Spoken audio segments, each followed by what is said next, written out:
E agora, para a gente pensar um pouquinho como a gente vai administrar o lar, né, como passar essa informação para os nossos noivos, eu convido então a Jane e o Carlos, que também fazem parte da pastoral familiar, para que, né, venham partilhar um pouquinho conosco como que a gente pode refletir com os noivos sobre essa temática da administração do lar. Sejam bem-vindos, obrigado por vocês estarem aqui, tá bom?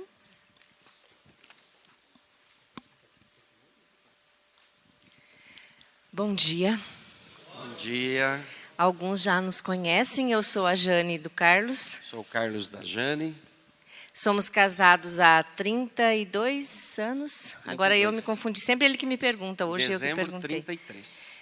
Vamos fazer 33 anos de casados. Temos 2 filhas, a Maria Eduarda com 18 e a Tainá com 29.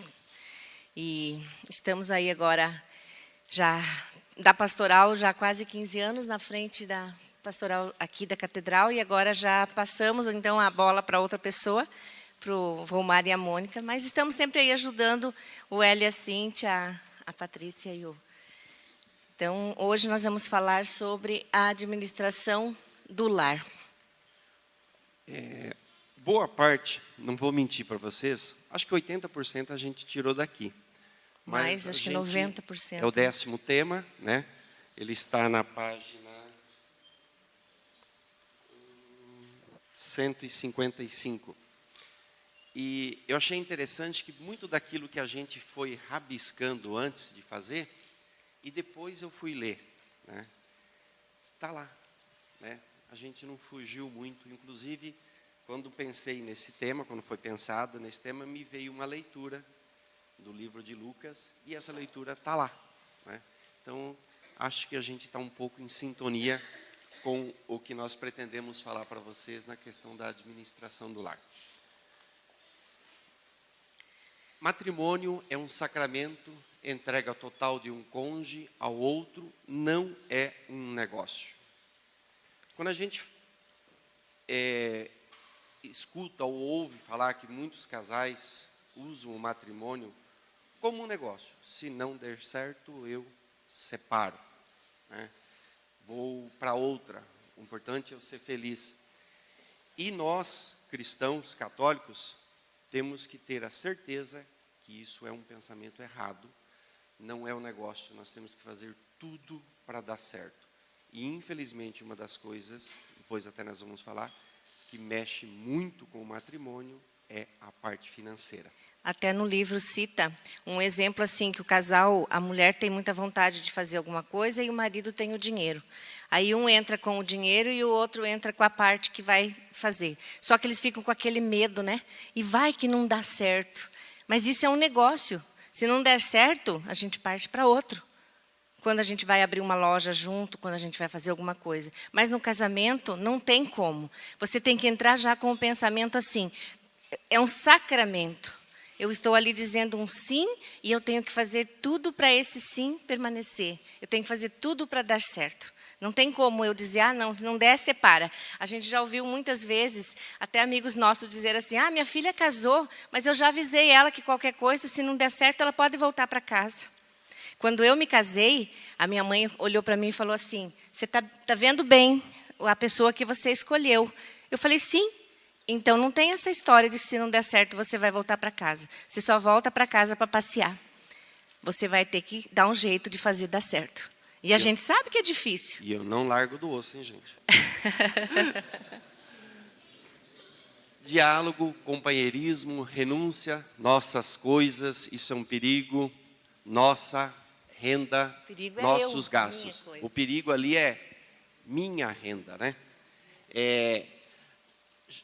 Você tem amigos de um lado, ela tem amigos de outro, ela vem de uma cultura, eu venho de uma outra cultura, ela vem de uma maneira de administrar a renda, eu venho de uma maneira de administrar a renda. Como conciliar isso em uma única vertente, em um único pensamento, né?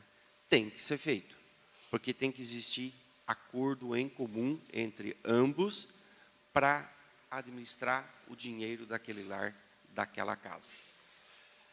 Casamento é uma só carne, como eu acabei de falar, né? Não vai ter a minha renda, a tua renda, né? Nós, lá em casa, Está na bolsa da Jane? Não que eu sou possessivo, tá? Nós temos uma conta em comum. Eu não controlo os gastos dela, ela não controla os meus gastos. Nós confiamos. Ela tem uma conta dela por ela ser funcionária pública. Mas quem cuida da administração daquele dinheiro, quem paga, quem retira, quem saca, sou eu. Acho que ela não sabe nem a senha. É perigoso isso, né? Porque às vezes a gente... Mas Confiança, assim, né? não tem o nosso, não tem o meu dinheiro, não tem o meu carro, não tem a minha vida. Eu tinha essa vida quando eu era solteira, né? Mas isso também não significa que quando eu quiser, até é bom vocês deixar bem claro assim para os noivos, eu tenho minhas amigas e você tem os seus amigos. Quando a gente casa, os amigos passam a ser nossos. A gente vê hoje a Tainá e o Gil, né, nossos filhos. A Tainá vai se casar agora em novembro. Ela tem as amigas dela e o Gil os amigos dele. Só que os amigos hoje já são dos dois. Quando eles se encontram lá em casa, é um bando de jovem que a gente fica pensando, nossa, mas como que eles têm tantas amizades? Porque onde eles iam de solteiro e vão de solteiro, eles podem ir de casados. Porque eles não iam em lugares e não vão em lugares que não sejam bons. Os nossos filhos, como ela e a Cíntia colocou, a gente procurou, as nossas filhas, a gente procurou levar assim num caminho, sempre num caminho do bem. Então não tem porquê. Se é um lugar onde não podem ir os dois, então não é um lugar bom. Né? Então, deixem bem claro isso para os noivos, que quando é solteiro tem o meu e o teu, quando a gente se casa é o nosso. Objetivo em comum, né? Tem que pensar junto. Ter uma harmonia na parte financeira, no controle dos gastos, né? Geralmente, eu percebo assim, que na maioria dos casais, quando eles conseguem ter um controle financeiro melhor, fica na mão da mulher. Acho que os homens talvez não tenham... Tem gente que fala, a mulher é mais gastadeira. Talvez em pequenos gastos, mas o homem em grandes gastos, né? Eu acho que nós temos que ter sempre os objetivos em comum, pensar, dialogar, ter um ponto decisivo lá na frente. É lá que nós dois queremos chegar, através da administração que nós vamos fazer do lar, do dinheiro que entra naquele lar. Aqui fala sobre a fidelidade. Fidelidade não é só no sexo, né? Às vezes a gente fala em fidelidade e fala assim, fidelidade é não trair, né? Mas eu posso trair o meu esposo com mentiras, né? Eu comprei de vez em quando a gente faz assim, né?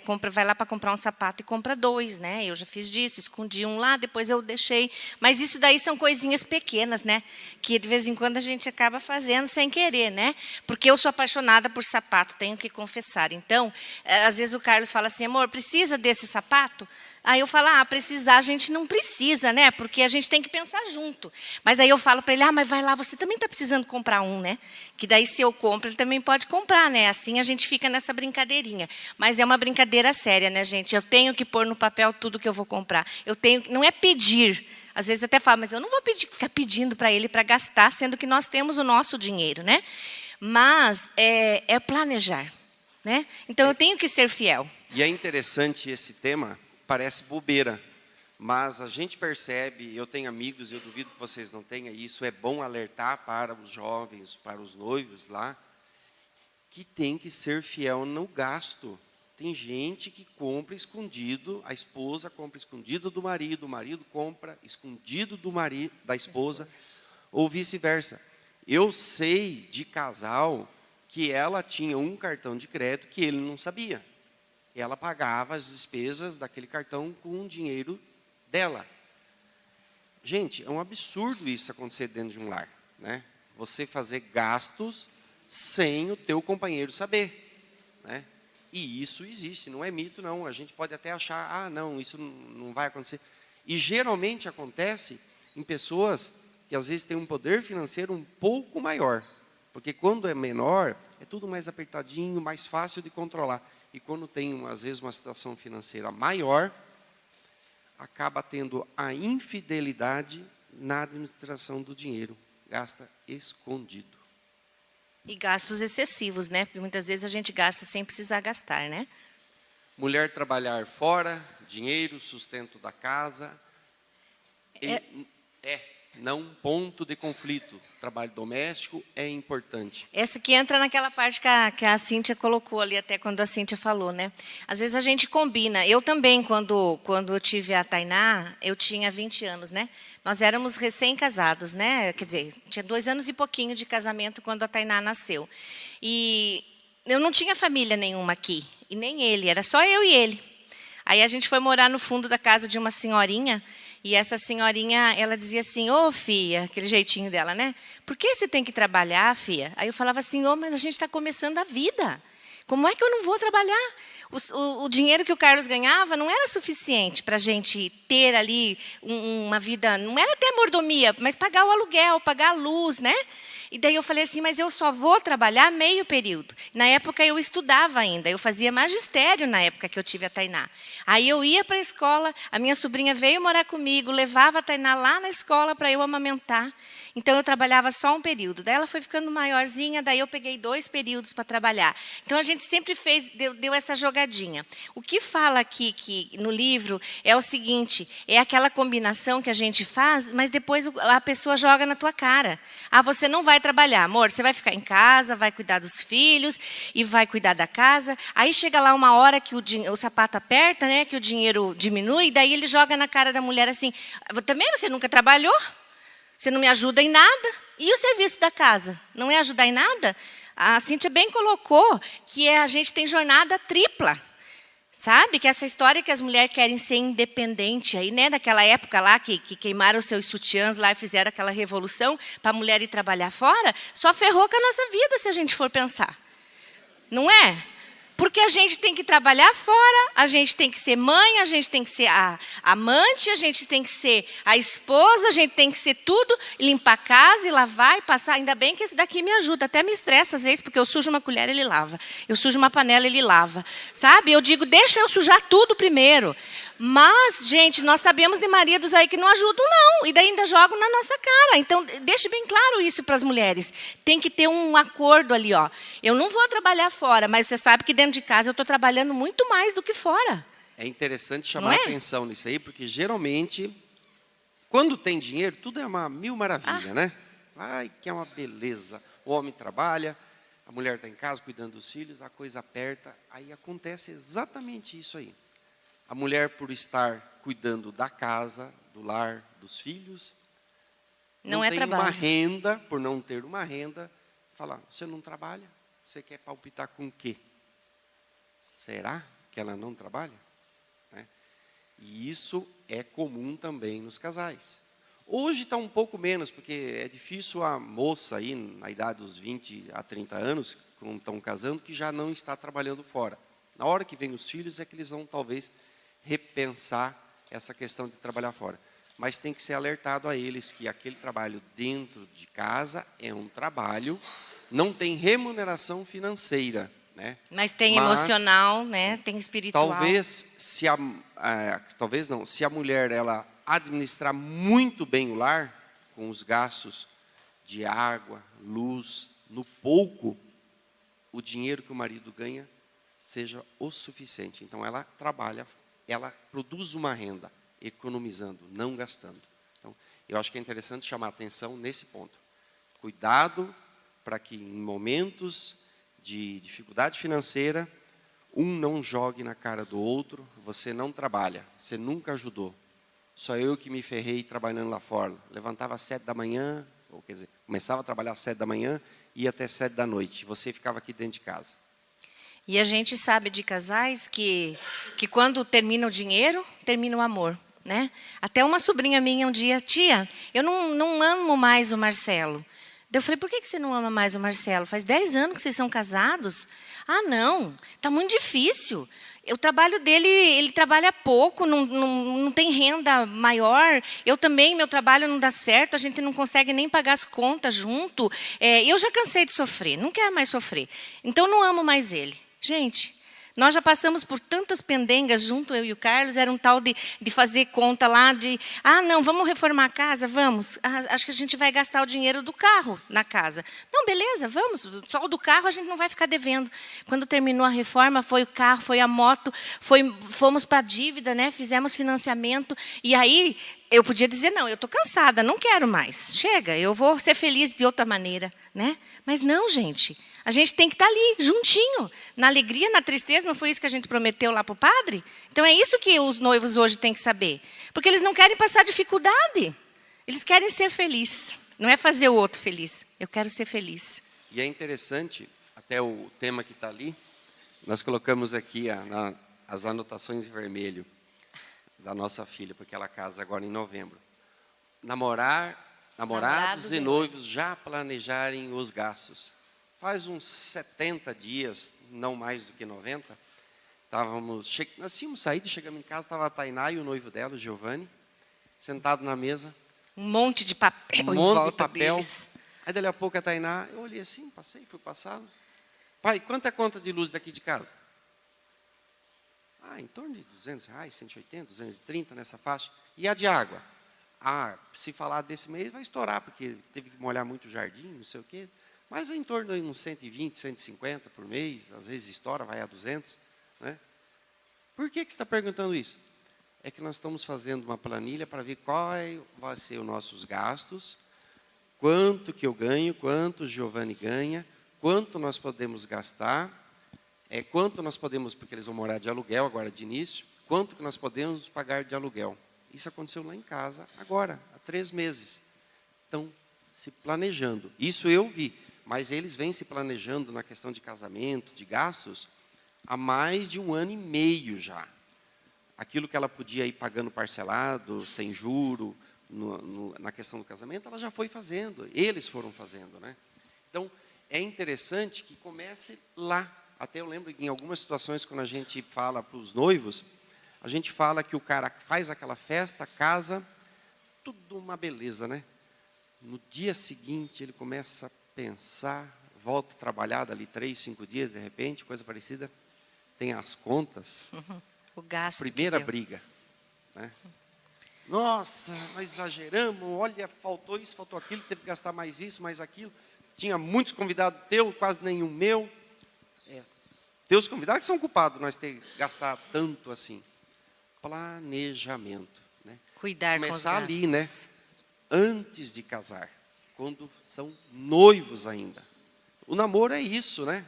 É conhecer, é conversar, é dialogar e entrar na parte financeira também, né? O que nós vamos poder fazer? Até onde nós podemos ir? O que nós podemos gastar? Uma coisa que a Tainá falou que eu achei bem interessante aí nesse planejamento é que hoje o salário dela é maior do que o salário dele. E aí ela falou assim, mãe, eu não posso chegar para ele e dizer assim, não, nós vamos dividir tudo. Porque a metade, dividir tudo, ele vai acabar gastando mais. Ela falou assim, a gente tem que unir o que nós ganhamos e daí sim pagar as coisas que tem que ser pago. Então, se nós definirmos, não, hoje, né, enquanto estão namorados, para pagar a festa do casamento, você vai pagar isso, eu vou pagar aquilo. Porque o 10% do meu é mais do que 10% do dele. Se for, o salário é... Então, é interessante isso.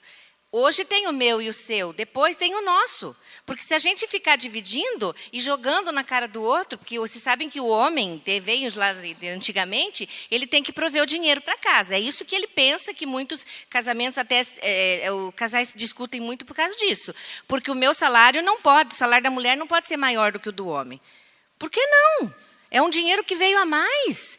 Sabe? Então, eu acho que assim tem que ser um acordo entre os dois. Que bom, esse daqui até fala, né? Que bom se você ganhar mais do que eu. Porque daí tem mais dinheiro para a gente. É ótimo, inclusive ela está pensando em se aposentar, já está em condições de se aposentar. Novinha assim é que eu cuido bem, tá, gente? A partir do ano que vem, talvez ela já se aposente. Eu falo, que bom, vou virar gigolô da minha esposa. Né? Tá bom. Eu acho que a gente tem que aprender a conviver com aquilo que tem. Né? Se um ganha mais, se um ganha menos, não interessa. Nós ganhamos tanto. Nós podemos gastar tanto. Esse primeiro aqui, eu acho que é o tendão de Aquiles. da maioria das pessoas, né? Não ligar a felicidade ao consumismo. Eu tenho certeza, nós vivemos uma época de consumo desenfreado, do ter para daí ser. Esse é o grande problema, né? Nós colocamos a nossa felicidade nas coisas. O meu sonho é ter um celular assim. Passa 6 meses, o teu celular não é mais o bicho. Tem um bicho melhor que aquele. O carro, mesma coisa. Alguma roupa, qualquer coisa que você coloca. Por que que isso acontece? Porque nós colocamos a felicidade nas coisas. E nunca, mas nunca nós vamos atingir. E aí, haja dinheiro, né? Porque tudo aquilo que é novo, que é lançamento, que é moda, A TV custa mostra, né? muito mais caro, né? E aquilo desvaloriza, perde valor, perde o sentido para você, né? Eu costumo dizer que essas coisas são TT, né? Eu vou dizer aqui, não é tão pesado assim, tesão de tonto, né? Dá um TT, você vai lá e compra aquilo lá. Dali a pouquinho você vê que não mudou nada, né? Então a gente tem que se policiar, porque nós somos influenciados a gastar. A sociedade nos coloca isso, as pessoas nos colocam isso. Às vezes o próprio trabalho onde você está coloca isso. Então você trabalha feito um louco e nunca vai ser feliz e nunca vai ter aquilo que você quer. Pode observar, isso já aconteceu comigo e eu conheço um monte de gente. Você ganha lá 3 mil reais por mês. Aí você pensa, faz as suas contas. Se eu ganhasse 4, eu ia conseguir guardar 1.000 por mês. Duvido que você guarda 100. Imagine o 1.000. Eu digo que a gente só guarda quando tem uma dívida para pagar, né? Você gasta aqueles 1.000. Você vai adaptar a tua vida à nova realidade financeira que você vive. A sociedade impõe isso aí. Então tem que tomar muito cuidado com essa questão do modismo, do ter. E por que que isso acontece? Porque você busca a felicidade nas coisas e não na pessoa. E você se deixa influenciar, né? Porque, na verdade, assim, ó, se eu planejar de acordo com o que eu ganho, como diz ali, eu não preciso... Eu planejo. Ó, eu ganho 3 mil, dentro desses 3 mil tem isso, isso, isso e aquilo. Ah, mas eu não vou poder esse mês ir lá no Mac comer um lanche. Ué, faço em casa. Compro o pão lá, faço o hambúrguer em casa e como. Por que que tem que ser do Mac? Ah, mas o mês que vem, se eu economizei aqui, no mês que vem eu consigo ir comer lá no Mac. Então, isso é bem... Na segunda ponto, na segunda linha, eu acho que é o grande problema ali. Não ganhar para cobrir as despesas. Geralmente a gente vê o de baixo prevalecendo, né? Eu tenho que ganhar para cobrir o que eu já gastei, que é pior, né? Então, a linha de baixo, que deveria ser a exceção, é quase que a regra, né? A gente corre atrás para tampar o buraco. Por quê? Porque não se planejou antes, não pensou, não sentou, não meditou, tomou a decisão. Olha, tudo o que você diz ou faz por impulso, em momento de emoção, de euforia, geralmente você vai se arrepender depois. E a questão financeira traz reflexos grandes para a gente dentro do lar, quando você toma uma decisão no impulso. Algumas pessoas aqui sabem, eu até hoje, com 53 anos nas costas, quando eu vou tomar uma decisão, além, lógico, de dialogar com a Jane, com as 2 filhas, independente, hoje a Duda tem 18 anos, mas lá atrás, não interessa a idade. O que vocês acham? O que vocês pensam? Vamos buscar. A nossa família é 4 pessoas. Não é eu não sou o soberano, não é a Jane. Nós sentamos e vamos dialogar para verificar o que nós vamos gastar. Se aquilo é viável, será que eu estou tomando uma decisão certa? Isso é preciso também, né? Porque Vou buscar conselho com o meu pai, né? Eu ainda o tenho, com 78 anos. O que o senhor acha, pai? Com o meu irmão mais velho, que é solteiro, eu falo para ele assim, ele guarda dinheiro porque ele não casou, né? Então, tá. Não mais feliz, né? Mas ele tem mais. Aí quando ele me vê comprar sapato, ele fala assim, por isso que eu não caso. Viu? Mas só para corrigir, né? É Beto o nome dele, a gente chama pelo apelido. Ele tem 54 anos pensa num cara gente boa. 54? Né? 55, não é? Ah, é 56. Você já 56, tem 53, 56. Eu tenho 53, estou errando a idade do meu irmão. Aí, ó. Né? É um cara que administra muito bem as finanças dele. Tá? É um cara cabeça, sabe administrar.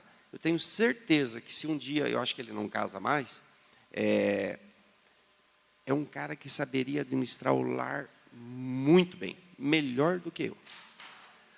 Não se acomodar ou procurar melhorar o padrão de vida. Aí a gente tem que tomar cuidado, né? Eu acho que todos nós queremos ter uma vida melhor, né? É comum, é normal, o noivo, a noiva casou, porque é a época que você mais produz, que você tem mais gás para produzir, né? Para gastar, para trabalhar, é ali da casa dos 20 aos 45 anos, talvez, né? É quando você tem mais disposição para o trabalho, você pode dormir menos, trabalhar mais, e alguma coisa assim. Só que a gente tem que tomar cuidado com isso aí também, né? Para que não vire uma doença, trabalhar e esquecer do lazer, da família, da diversão. Eu costumo dizer assim, que o dinheiro tem que ser o meu escravo, não eu escravo do dinheiro. E, na verdade, aí tem os dois lados, né? Aí tem pessoas que também se acomodam. Ah, o que eu ganho dá para pagar a luz, a água, o telefone, dá para pagar a internet, então não preciso mais. Tá bom isso. Não, também não pode ser assim. Porque daí, se eu ficar assim, eu vou ficar acomodado. Eu vou fazer só para pagar o que eu comprei, gastei e acabou. Não. Então, eu tenho que procurar melhorar. Ah, eu tenho que procurar, de repente, arrumar um emprego, que eu tenha essa condição de dar mais atenção para os filhos, que o Hélio e a Cíntia falou, porque é o tempo que eu tenho ali para ficar com o filho, tem que ser um tempo bem aproveitado. Eu tenho que arrumar um lugar onde eu possa... Ah, não trabalho no sábado de manhã, ganho mais, não trabalho no sábado de manhã. Ótimo. Aumentei a minha renda e melhorei o meu tempo para ficar em casa com os filhos. Ah, mas daí esse tempo que eu arrumei no sábado ali livre, aí eu pego e vou jogar bola com os meus amigos e passo o dia inteiro. Já almoço, já fico lá, já volto para casa às 11 da noite. Não adiantou nada. Eu tenho que melhorar, sim, o meu ganho, o meu tempo para ficar em casa com a família, né? E aí a mãe também vai para o shopping, esquece os filhos em casa, deixa lá na televisão, tem que cuidar com isso também. Então, não pode ser acomodar. Não posso fazer o dinheiro, ser escrava do dinheiro, mas também não posso me acomodar. Eu preciso procurar melhorar. Eu acho que o último parágrafo ali responde. Se a gente agir com conduta cristã, né, como um bom cristão, a gente sabe equilibrar essa balança, né? Do não se acomodar e não ser ambicioso, não querer cada vez mais, como diz ali, né? Ter ostentação ou chegar ao ponto de ser um exibicionista com aquilo que você tem. Andar sempre na moda, né? Ali que eu falei para vocês, nós demos uma olhadinha, ó. Falta de dinheiro coloca o casamento em risco. É o quarto motivo que mais leva casais à separação. Isso aí, eu não lembro agora onde que eu busquei, mas é do ano passado, 2000. Eu busquei em um site, não lembro qual, mas é um resultado... São dados de 2017, 17. Né? Uhum. Você vê como que pesa, como que é... Isso tem um peso muito grande dentro de uma família e pode levar o casal à separação. Aquilo que eu falo, acabou o amor, acabou o dinheiro, né? Acabou o dinheiro, acabou a mordomia, não posso mais fazer as coisas que eu fazia, não posso mais comprar roupa bonita, não posso mais ir para o shopping. Ai, estou estressada, vou no shopping comprar. Né? Às vezes esse aqui fala, vou te dar R$5, você vai no shopping gastar, né?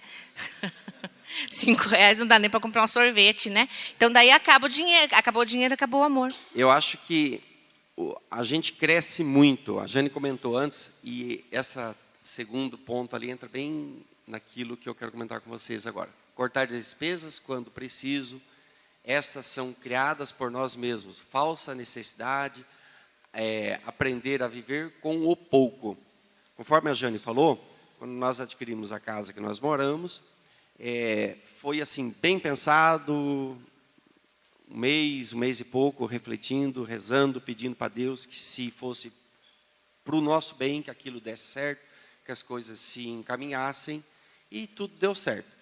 Mas, né, a gente faz um planejamento de gastos e aquilo extrapolou.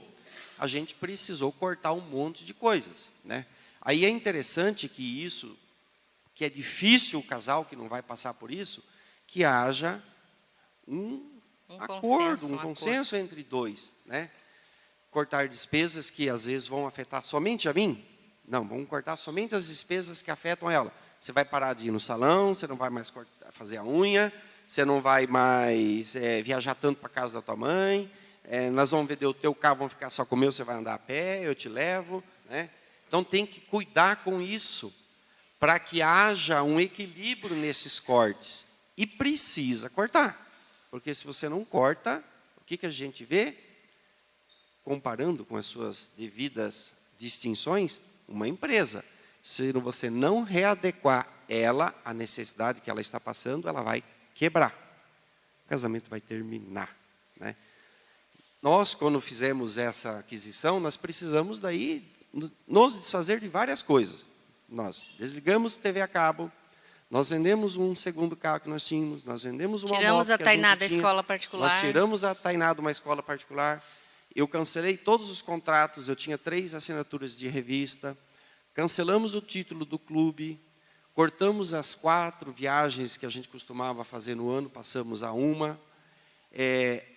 Houve um consenso entre ambos, reduzimos os gastos maiores, nos tornamos talvez pessoas melhores, porque daí você gasta até menos luz, menos água, polui menos. Ficamos só com um carro, daí andávamos os 3 no mesmo carro, conversando, rezando. É importante que o casal faça isso em consenso. Quando isso acontecer, que ambos pensem os gastos que os dois podem cortar. Não cortar não só gasto dela e não cortar somente gasto dele. Preparar os filhos para a condição financeira de fartura ou de carência. É isso que a gente falou. A nossa filha sempre, ela mesma já dizia, mãe, qual escola que eu vou estudar? Tipo assim, já posso voltar para a escola particular ou eu ainda vou ficar na pública? Eu sou professora de escola pública. Né? Ela sempre falava, ela estudou em escola particular quando a gente teve uma condiçãozinha melhor e quando foi lá para a quinta série, que hoje é 5º ano, né? A 5ª série, 6ª série, então a gente colocou. Mas ela até falava para a Duda, né? Porque a Duda, quando a Duda veio, nós já estávamos numa condição melhor. Então a Maria Eduarda estudou assim, de pré a 4ª série na pública, que foi até minha aluna, sofreu na minha mão, né? Como ela diz, eu sofri na sua mão. E depois ela foi para particular, do 5º ano até o 2º grau, ela estudou. A Maria Eduarda não teve tanta carência assim de, né?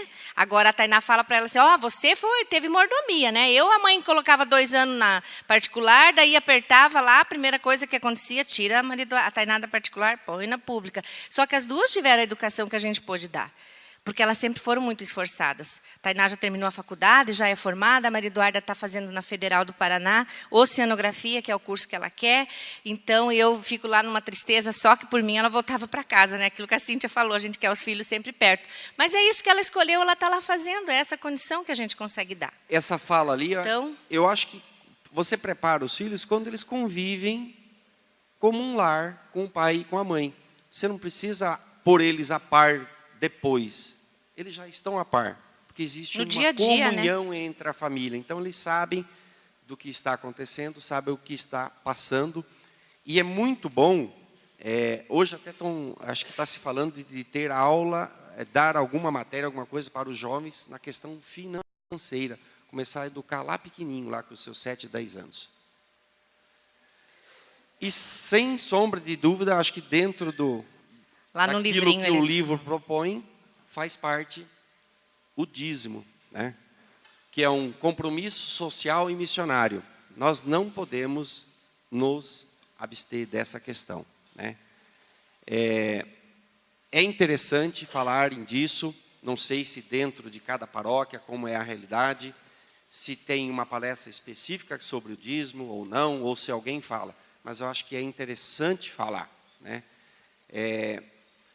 Nós precisamos despertar isso em nós, católicos, que se nós fôssemos fiéis ao dízimo, independente do que se doa, do valor que você recolhe, seria 10%, mas de acordo talvez com a nossa realidade do país, fica-se livre se fala muito no 1%, né? Mas se nós fôssemos fiéis com isso, né, seria muito diferente a realidade da nossa igreja. Nós não precisaríamos fazer tantas promoções, tantas festas. Talvez faríamos festas de confraternização com os paroquianos, né, e não uma festa com fim lucrativo, porque é isso que nós fazemos hoje. Nós fazemos festa na nossa paróquia, na paróquia de vocês, porque nós precisamos arrecadar, porque nós não mantemos a nossa igreja. E ela tem gastos como tem a nossa casa. Então, eu acho que é fundamental nós falarmos sobre o dízimo. Planejar, né, no dízimo. Trabalho voluntário, ajudar as pessoas menos favorecidas, também faz parte do planejamento de um casal cristão. Entrar numa pastoral, ajudá-la na sua igreja, se dispor a ajudar o outro, né? Isso também pode estar dentro do nosso planejamento. Porque tem casais que falam assim, eu vou casar e vou ficar no meu cantinho, quero descansar, né? Quero descansar da igreja, não quero mais ficar na igreja agora, vou dar um tempo. Esse tempo é perigoso, porque nesse tempo pode acontecer muita coisa. Daí fala assim, tenho a crise dos 7, né? Com 7 anos de casado, já vem a primeira crise. Mas você abandonou a igreja, você abandonou Deus, você está sendo suficiente. Eu te amo, só nós dois, beleza, não precisa mais nada. Então, é bom que eles se ocupem com alguma coisa. A gente tem casais na pastoral que começou antes de casar, né, Cíntia? Que a gente, em cursos de noivo, já convidava e aí acabou ficando conosco. O trabalho voluntário é uma maneira de você ajudar sem ter que pôr a mão no bolso, né? Ajuda a tua igreja num trabalho voluntário. Não precisa doar alguma coisa em dinheiro, mas o trabalho voluntário é importantíssimo. Unir-se em oração nos momentos difíceis é a base, é o nosso alicerce, né? Se nós estamos firmes com Deus, estamos alicerçados ali com Ele, estamos nós dois bem, eu acho que a gente consegue suportar os momentos difíceis que podem vir na nossa vida. Não se revoltar contra Deus e com o cônjuge pela vida que tem. Isso tem que cuidar bastante, né, gente? Porque às vezes, nos momentos difíceis, de falta de dinheiro, de recurso, planejamento, a gente começa a revoltar a Deus. O que eu fiz para Deus? Por que acontece isso comigo? Essa mulher não me ajuda, só gasta, não sei o quê. Não, gente. É nessa hora que a gente tem que ser firme, pensar direitinho, rever, orar, rezar ali, pezinho no chão, suar os dedos ali, de repente, no rosário. Deus vai te mostrar uma saída, vai te conduzir. Não talvez aquilo que você quer, vou ganhar mais, vou ganhar um aumento, vou trocar de emprego. Não, mas você vai aprender a administrar melhor o teu lar, aprender a viver com o que você tem.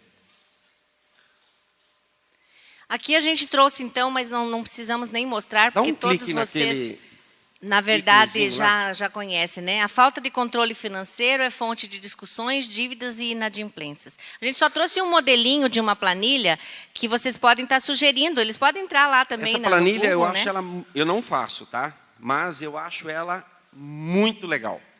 Ela hoje na internet está cheio dessas planilhas. Você pode até baixar um aplicativo no celular para controlar seu gasto. Mas o que eu acho legal essa aqui, se a gente for ali embaixo na barrinha ali, anual, onde, gráfico, dependentes, calendário, essas coisas, ela inclusive vai criando a evolução do que você está gastando. Eu gastava 10, caiu para 9, opa, eu melhorei, de 10 foi para 11. Então, ela cria um gráfico dos seus gastos.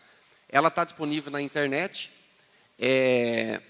O gasto com escola, com material escolar. Ela é bem completa. Calendário. Tá? Muito boa. Só colocar aquele nome ali, MetLife, planilha de orçamento, que vocês vão achar ela lá dentro. O que chama atenção é a complexidade dela, tantas coisinhas assim, pormenores, que às vezes a gente deixa passar. E é interessante isso aqui, inclusive quando nós fomos montar isso aqui, eu liguei para a Zenaide, ela estava fora, aí eu falei, Zê, eu lembro que você falava, porque lá no passado a Zenaide falava sobre isso aqui, falava sobre planilha. Você tem aquela que você usava? Eu falei, Carlos, nós paramos, não fazemos mais, não tem. Mas você procura na internet que você vai achar uma bem legal. Aí eu conversei com um amigo, ele falou, tem uma planilha que eu uso, que é essa aqui, muito boa, ela é bem completa e cria esses gráficos que você pode ficar acompanhando a tua evolução de melhora ou de piora nos gastos. Passa para frente. Aí tem a leitura da Bíblia, né? Que é Lucas 14, de 28 Só para fechar, a 30. eu acho que isso aqui é fundamental. A Jane vai ler para nós aqui, é bem curtinho, e eu acredito que esse é o fechamento. Inclusive sugere lá no livro, tá, gente? De fato, se algum de vós quer construir uma torre, não se senta primeiro para calcular os gastos para ver se tem o suficiente para terminar? Caso contrário, ele vai pôr o alicerce e não será capaz de acabar. E todos os que virem isso começarão a zombar. Este homem começou a construir e não foi capaz de acabar. Né? Muita gente faz isso. Pensa, sonha, imagina, aí vai lá e faz um gasto danado, e daí quando no dia seguinte do casamento, como o Carlos colocou, senta e começa a chorar, né? Porque ele pensa, meu Deus, eu gastei tanto e os convidados eram mais teu do que meu, o gasto maior foi seu do que meu, daí começa a jogar na cara um do outro. Então planeje antes, namorando. Lá. É bíblico, né? Esse que eu comentei, eu havia pensado nessa passagem, né? Não lembrava qual, porque eu não sei, mas eu falei, eu vou procurar, e isso estava no livro, poderia ter lido até o fim, eu tinha encontrado. Mas é o quê? Planejamento. O que Lucas está dizendo ali? Planejar, né?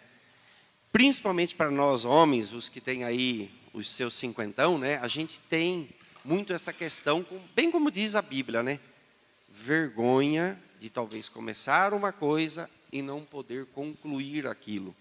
Então, se nós nos planejarmos financeiramente bem, a gente vai conseguir concluir com calma, sem pressa, né? Nós temos até um exemplo, né? Lembra quando a gente mudou para Itapema? Uma pessoa veio lá e queria fazer sociedade conosco, né? Nós íamos trabalhar e aí ele falou assim, a gente vai lá na loja e a gente compra tudo que a gente precisa lá para a lanchonete. Daí o meu marido falou assim, sim, mas comprar sem dinheiro? A gente não tem dinheiro, como é que nós vamos lá e vamos comprar tudo que a gente precisa? Daí a gente compra lá, depois a gente passa uma vergonhinha se a gente não pagar. Passa uma vergonhinha, né? Que tipo de vergonha é essa? Nós não temos esse estilo de passar uma vergonhinha, a gente só compra se tem condições de pagar. Não é? Aí isso ficou tão na minha cabeça, eu falei assim, passa uma vergonhinha, né? Aí some da cidade, como muitos faziam, né? Vinham embora e deixavam lá, passou uma vergonhinha. É interessante isso aí, viu, gente? A única coisa que nós trazemos, uma das coisas que a gente traz, pena que isso está se perdendo hoje, é o nosso nome, o respeito, né? Eu li alguma coisa esses dias atrás, assim, que quando alguém falar de você, você lembra do Carlos? O Carlos Alberto Tchen, se lembro. O cara, eu quero deixar uma boa lembrança para aquela pessoa. Que ele lembra, não, era um cara legal, era um cara bom, casado, tinha 2 filhas, tá? Uma boa pessoa. E era um traia, cara, mas só gastava, pensa um cara no cego, nome sujo em tudo quanto é lugar, né? Isso está se perdendo, né? Como esse meu primo falou assim, a gente passa uma vergonhinha e depois devolve. Não podemos passar essa vergonhinha. Se nós nos planejarmos, se nós estivermos alicerçados nas nossas decisões, esse alicerce é Deus, com certeza nós vamos conseguir administrar o lar. Com o que a gente ganha.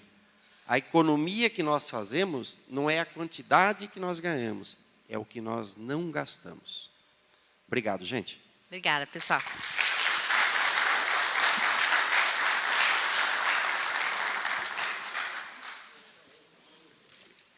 Obrigado, Carlos. Obrigado, Jane. Antes de dar um break de 5 minutinhos, né? Tomar um cafezinho rapidinho, mas eu queria chamar o padre para ele passar um recadinho para vocês, tá ok?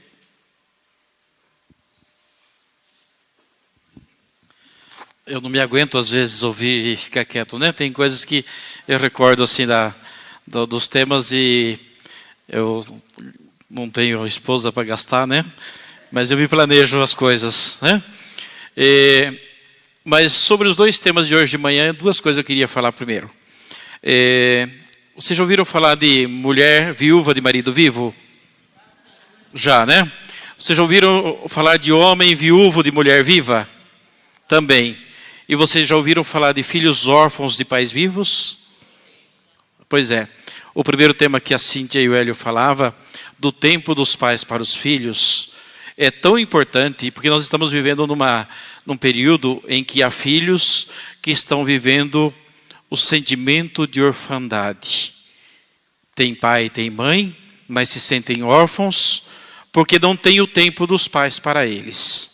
E é um sentimento que está trazendo sérios problemas no desenvolvimento das crianças. Quando eu passei pelos decanatos falando sobre esse material, era uma das coisas que eu estava acentuando também. A falta do tempo dos pais para os filhos gera um sentimento de orfandade. E uma coisa importante também que o Hélio disse, o Hélio e a Cíntia, o pai é pai, a mãe é mãe. É preciso ter bem definido o papel do pai e o papel da mãe na vida da família. Porque senão se perde a referência. Eu até usava uma expressão assim, a mãe para satisfazer a filha, porque não tem tempo para ela, mas para agradar, se torna a melhor amiga da filha. E o pai, o melhor amigo da filha, do filho, se tornam amigos dos filhos e não assumem o papel de pai e mãe. Aí a mãe diz assim, eu sou a melhor amiga da minha filha, ou o melhor amigo do meu filho. E os filhos passam a ver nos pais amigos e não pais. Isso gera um sentimento de orfandade. Eu tenho um bom amigo em casa, tenho uma boa amiga em casa, mas eu não tenho a referência pai e mãe. Parece que isso é estranho falar, né? Mas essa é uma realidade que está acontecendo. E nós que acompanhamos casais, acompanhamos crianças na catequese, a gente sente e acompanha casos extremamente difíceis nessa relação. Então assim, pai e mãe tem que ser amigo dos filhos? Tem que ser. Mas tem que ter o papel definido. Pai é pai, mãe é mãe, respeito e o seu devido espaço. Né? Eu acho que o Hélio e a Cíntia frisaram bastante isso e é importante. Porque senão depois onde vai parar os filhos? Talvez a Patrícia, não sei se atende crianças também no consultório, Patrícia. Tem problemas relacionados a isso, né? Quer dizer, os filhos não conseguem perceber a identidade do pai e da mãe. Segundo, em relação ao tema de agora de administração do lar, né?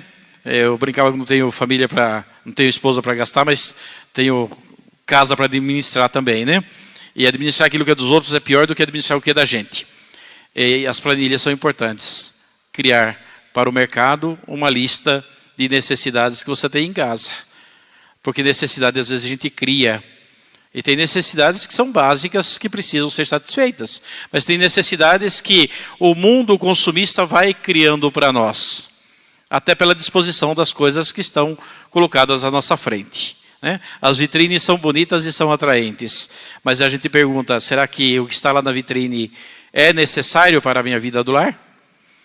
E aqui eu só quero contar uma historinha. Eu conheço, numa visita que eu fiz lá na Patagônia, tá? Coitada da Patagônia, né? Tinha um casal da pastoral que era assim, quando o marido queria dinheiro da esposa, ele emprestava dela, porque ela tinha dinheiro para emprestar, porque ela tinha a conta dela. E vice-versa. E eles partilhando o que eles administravam assim, eu tenho minha conta, ele tem a sua conta, e nós, quando precisamos de dinheiro a mais daquilo que a gente está ganhando, a gente empresta um do outro. Só que no final, ele paga o juro que o banco me paga, né? Ou ela paga o juro que o banco me paga. Então, o que vira o casamento? Um negócio, né? A Jane Carlos dizia, casamento não é negócio. E vocês acreditem ou não, casal da pastoral de comunidade, que administra contas separadas e se empresta dinheiro, paga com juro. Isso é casamento? Cartório, casamento civil. Se você vai no cartório e casa, sem falar nada, qual é o tipo de casamento? Separação de bens, não é? Antigamente era comunhão de bens. Agora, para você ter comunhão de bens ou comunhão parcial de bens, você tem que solicitar ao cartório que faça esse estilo de casamento. Senão, você casa automaticamente com separação de bens. Para a gente ver que o mundo vai nos engolindo nos valores, nos princípios cristãos, que a gente precisa estar atentos. Então, só para dar assim uma iluminada nesses dois temas que são aí pontos chaves também da caminhada da formação dos agentes. Né? Não precisa grandes coisas, mas isso são coisas concretas do dia a dia. Tá bom? Obrigado, Sandro. Então, depois do café, nós vamos ter mais um tema, tá? Peço que vocês mantenham aqui, tá? Então, 5 minutinhos, por favor. Estão liberados.